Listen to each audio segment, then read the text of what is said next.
Media మిత్రులకు, తెలుగు ప్రజలకు మీ మంగ్లీగా నేను ఒక్క విషయం చెప్పదలుచుకున్నాను. చట్టం ఎవరికి చుట్టం కాదు. తప్పు ఎవరు చేసినా శిక్షార్హులే.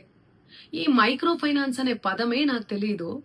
అలాంటిది నేను ఇంత పెద్ద కుట్ర చేశాను అనే అభియోగాలు నాపై రావడం నన్ను చాలా దిగ్భ్రాంతికి గురి చేసింది. నన్ను ఆదరిస్తున్న తెలుగు కుటుంబ సభ్యులకు మళ్ళీ మళ్ళీ చెప్తున్నా, మీ మంగ్లీ ఎలాంటి తప్పు చేయలేదు.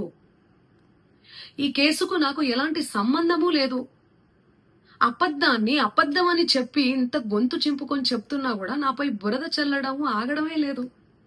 అందుకే ప్రతి చేతిలో ఉన్న మొబైల్కు, రిమోట్కు నా మొర చెప్పుకుంటున్నాను.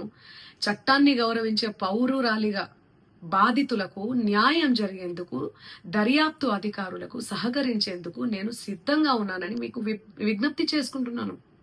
మంగ్లీ ఎలాంటి తప్పు చేయలేదు, చేయదు కూడా. ఈ మైక్రో ఫైనాన్స్ కేసు చీటింగ్ కంపెనీకి డబ్బులు వసూలు చేసిన వివాదంలో నాకు ఎలాంటి సంబంధం కూడా లేదు.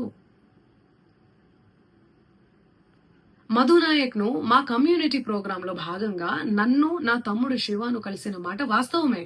కానీ అతను చేసే వ్యాపార వ్యవహారాలు, అతని వ్యక్తిగత జీవితానికి సంబంధించినటువంటి సమాచారంపై నాకు ఎలాంటి అవగాహన లేదు.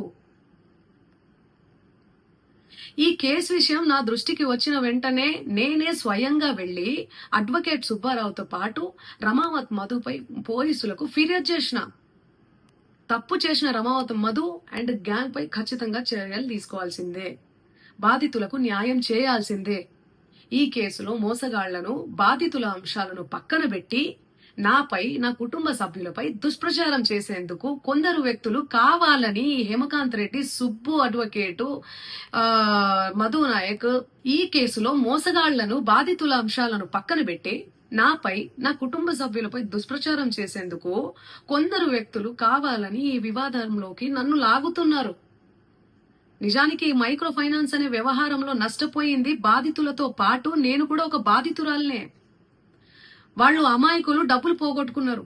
నేను పేరుని నష్టపోయాను. ఈ వివాదం తెరపైకి వచ్చినప్పటి నుండి ప్రతి క్షణం నా కుటుంబ సభ్యులు, నేను చేయని తప్పుకు బద్నామయ్యి మానసిక క్షోభకు గురి అవుతున్నాం. సో దయచేసి ఆలోచించండి అందరూ కూడా, ప్రజలారా.